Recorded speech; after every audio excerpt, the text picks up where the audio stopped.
Sa Metro Manila, ang ilan sa masasakyang nadisgrasya, nabangga o nasangkot sa trahedya, dinadala sa MMDA impounding area sa Tumana, Marikina. Ngunit dahil sa malagim na sinapit ng mga ito, ang tambakan ng mga sinawimpalad na sasakyan, tila naging puok na raw ng mga ligaw at hindi matahimik na kaluluwa. Dalawa ang patay at dalawa ang sugatan matapos ma-hit and run umano ng isang dump truck ang kanilang kotse. Sinalubong ng trahedya ang mga sakay na isang van.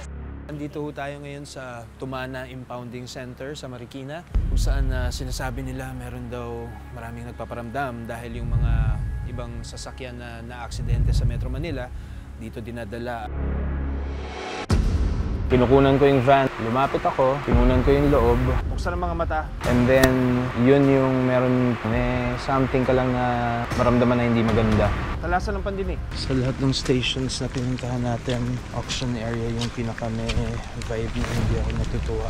Malawakin ang isip. I know it's somewhere around here. Dahil ang mundo ay nababalot ng misteryo. Ngayon gabi ng lagim.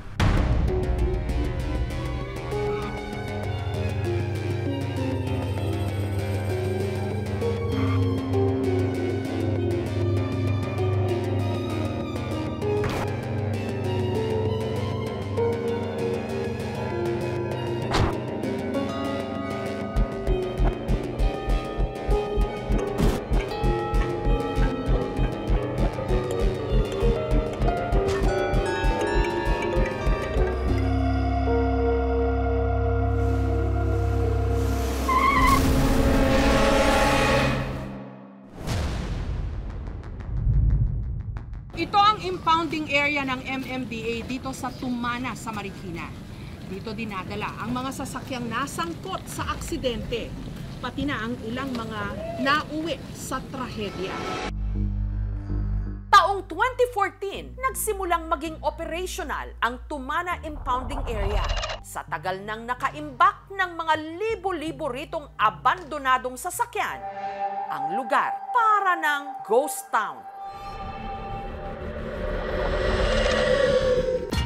Marami sa mga sasakyang narito, may mga kwento ng kababalaghan. Ang isa raw sa talagang nagpapaandar sa kanilang takot, ang kotseng na aksidente habang binabaybay ang kahabaan ng C5 Ortigas Libis flyover sa Pasig City noong September 2021. Nagmistulang nilamukos na lata ang sasakyan. Yung driver naman sumisigaw. Nabundol daw sila ng truck.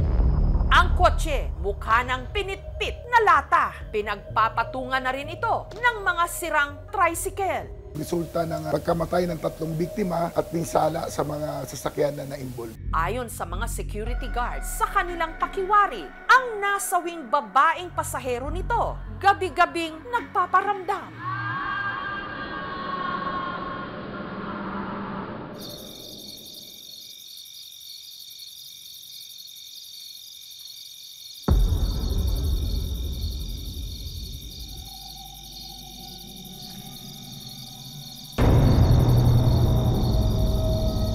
Maramdaman ko yung buhok niya na parang sumayad sa balat ko sa likod at sa balikat ko parang sumampay.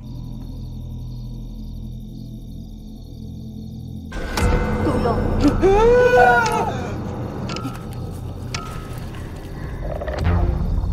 Takot na talaga ako kaya napagdesisyonan kong bumalik doon sa kotse na bangga.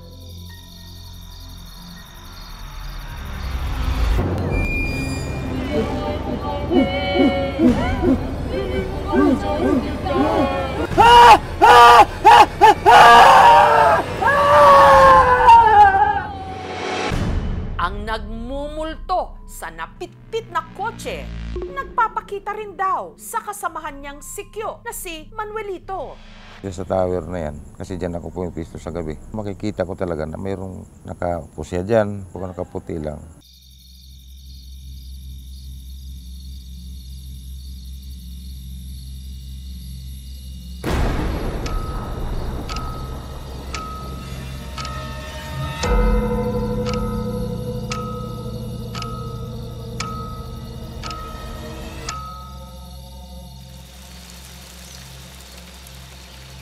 Pagka malakas ang ulan, doon ako papasok para hindi ako mabasa.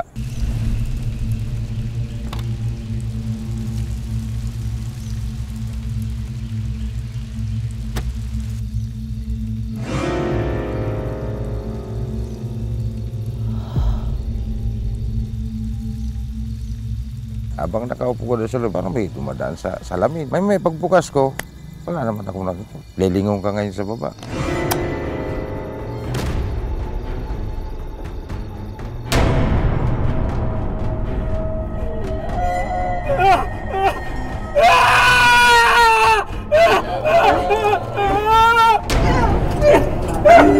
Tulong!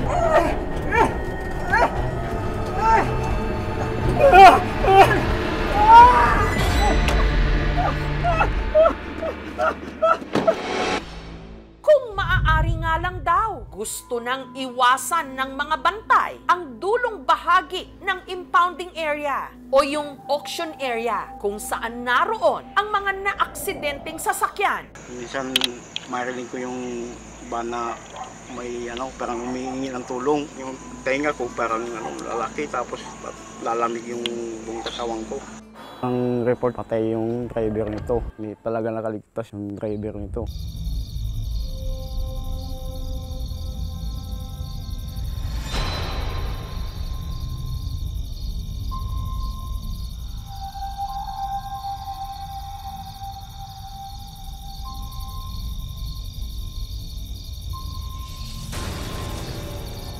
Dalhin niyo kami sa ospital.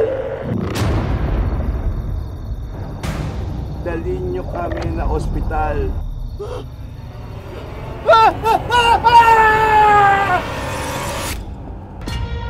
Pero sa libo-libong mga sasakyan na nasa impounding area, may isa raw dinala roon na talaga namang sumubok sa katapangan ng mga gwardya. Ito ang bus na nasunog sa Commonwealth Avenue taong 2021. Nung nagsimula ang sunog, ang mga natrap na pasahero ng bus, binasag ang bintana at nagtalunan para makaligtas. 2 patay at 4 ang sugatan sa sunog sa loob ng isang pampasaherong bus sa Quezon City. Pero ang konduktora at ang isang pasahero hindi na nakalabas ng bus, kaya sila nasunog.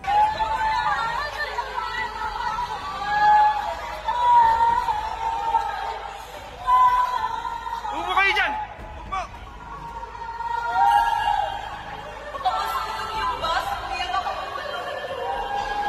Hindi lang pala ordinaryong away sa pagitan ng pasahero at konduktor ang pinagmulan ng sunog, kundi selos. Ang konduktora raw kasi na si Ameline Sembrana at ang pasaherong nakaalitan niya na si Edwin Dejos, dati raw magkarelasyon. Pagkatapos pong mapula yung apoy, nakakita po kami ng 2 biktima na nasunog po sa may bandang unahan po ng bus.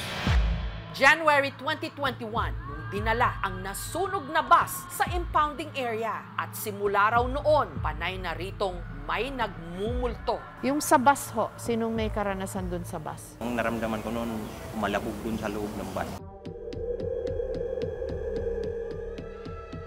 May umiilaw na mga sasakyan na walang tao. Pakita mo na talaga na may parang may mga tao sa loob na magalaw.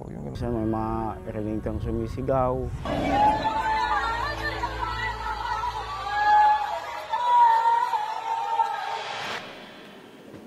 Umakyat po kami doon, tinitingnan namin. Pagka nag-aakyat kami doon, kinikilabutan kami. Sigurado kayo may tao dito, ha? Oo pare, tanong mo pa kay Richard. Totoo nga!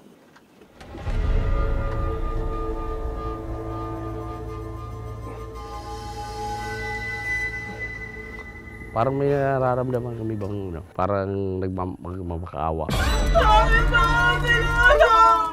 Gusto mo bang mabuhay? Pare! Hoy! Pare! Bakit? Hoy! Hoy!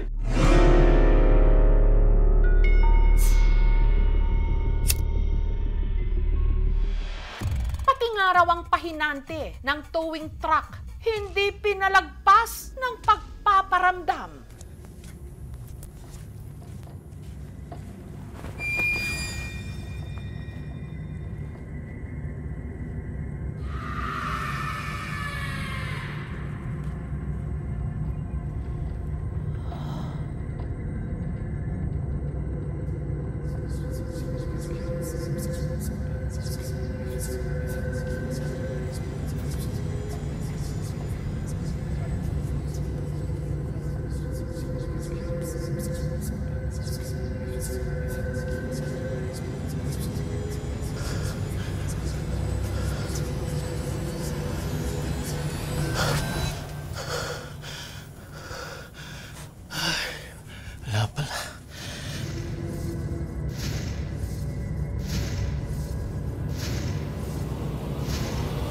Sabay tayo magsunod sa impyerno!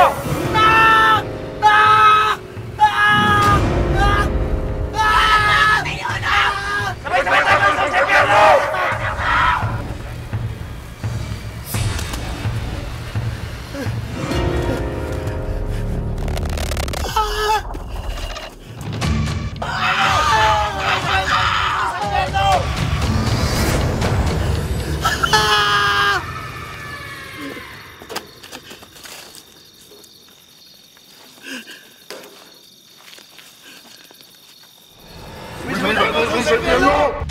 Tigilan nila ako!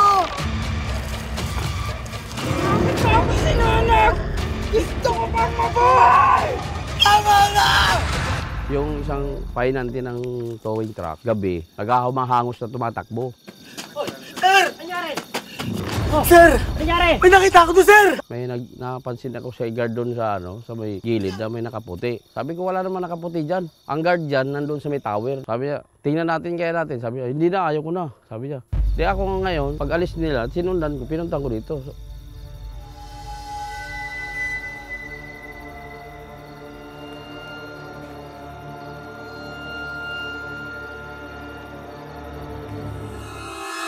Wala naman ako nakita. Wala naman ah. Hinanap namin ang pamilya ng konduktorang nasawi.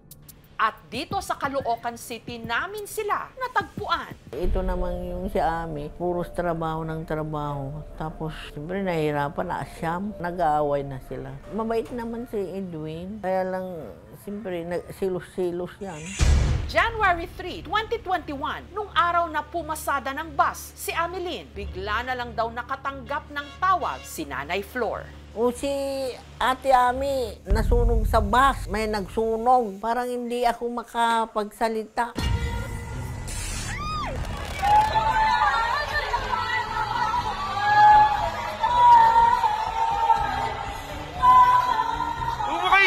Hinila sa loob. Halika na, sama-sama na tayo dito, sabi. Sabay-sabay tayo magsunod sa impyerno! Nagagalit po kasi hindi niya inisip may anak din po sila. Bakit po ganun yung kailangang gawin? Kasi hindi po namin alam kung sino pong bubuhay sa amin. Masakit po. Nung nalaman nila ang tungkol sa pagpaparamdam di umano ni Amelin sa nasunog na bus, hindi na nila ito ipinagtaka. Yung biglaan na pagkamatay, hindi niya rin ma-accept. Sabi pa nga niya daw, paano yung mga anak natin? Ganun daw ang last na sinabi doon. Mapapanaginipan lang po siya. Natanong ko naman, di ba patay ka na? Tapos ay sasagot niya lang, bakit ako mamamatay?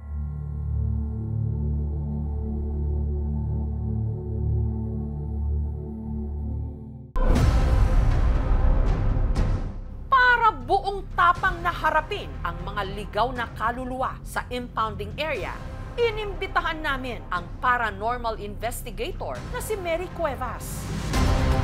At ang nagbabalik na dating host ng programang Misteryo, si Ryan Eigenman. Can't see anything. I'm just really freaking scary. May nakapagsabi na sa akin dati yung third eye ko raw ganun. Half open, half closed. Siguro sa buong buhay ko, twice ako nakakita. Ilang minuto pa lang pagdating ni Mary sa impounding area, ang mga nakamonitor na miyembro ng aming team sa CCTV, meron ding napansing dumaan sa camera. Kala ko umuulan, ang dami lumabas sa screen. Hindi rin kasi siya insect or dust na sasabihin natin kasi bilog.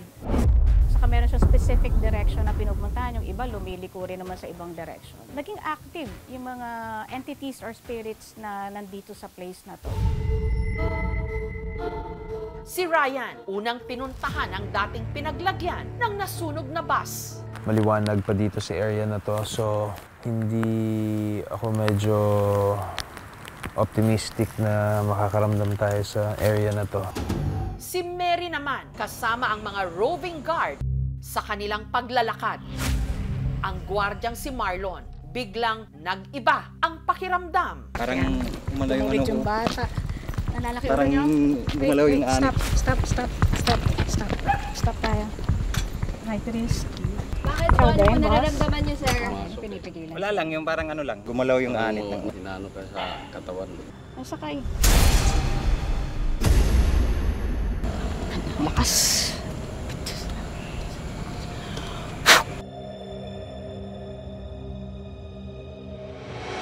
Si Marlon itinuro ang kotse kung saan nagpaparamdam daw ang naaksidenteng pasahero. Ito yun.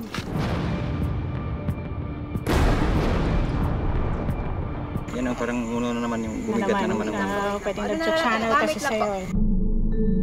Usually kasi pagka mga tragic accidents na ganyan, nandun pa rin sila. Kaya naging haunted yung isang lugar. Tumama talaga sila dun sa sasakyan. So hindi talaga sila makakalis. Maghanap sila ng host o yung vessel.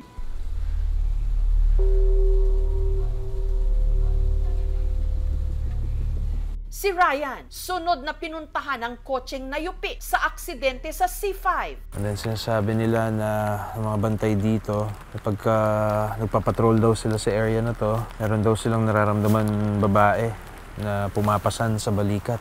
Si Ryan, tila mapapasubok sa dulong bahaging ito ng impounding area.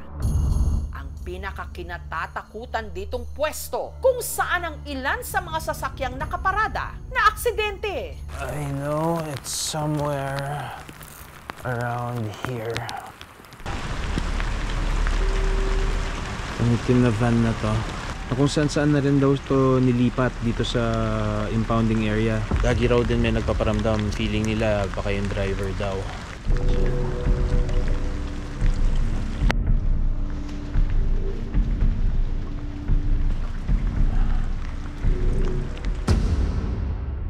Kanina nung bago ako lumapit, medyo okay pa ako eh.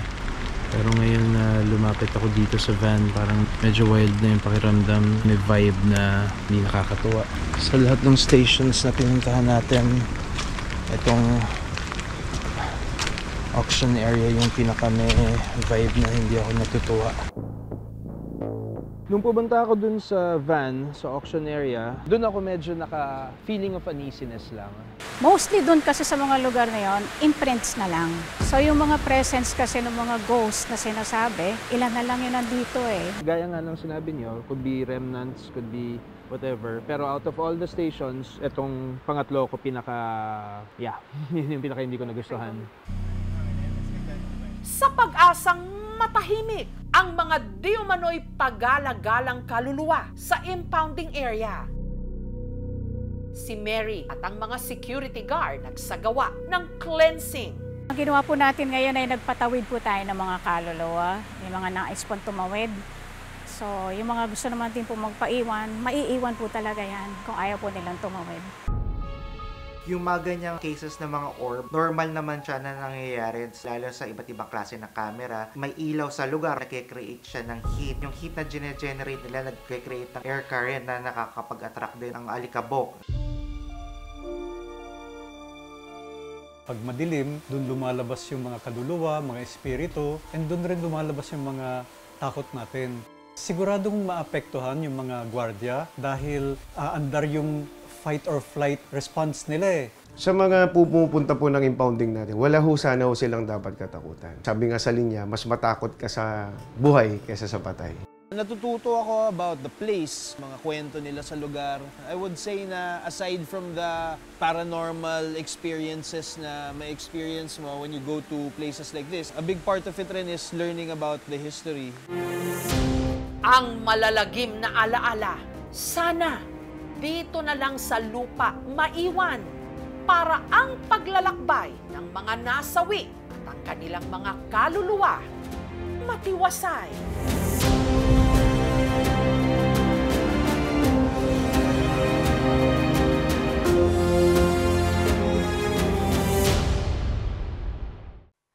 Thank you for watching, mga kapuso. Kung nagustuhan niyo po ang videong ito, subscribe na sa GMA Public Affairs YouTube channel. And don't forget to hit the bell button for our latest updates.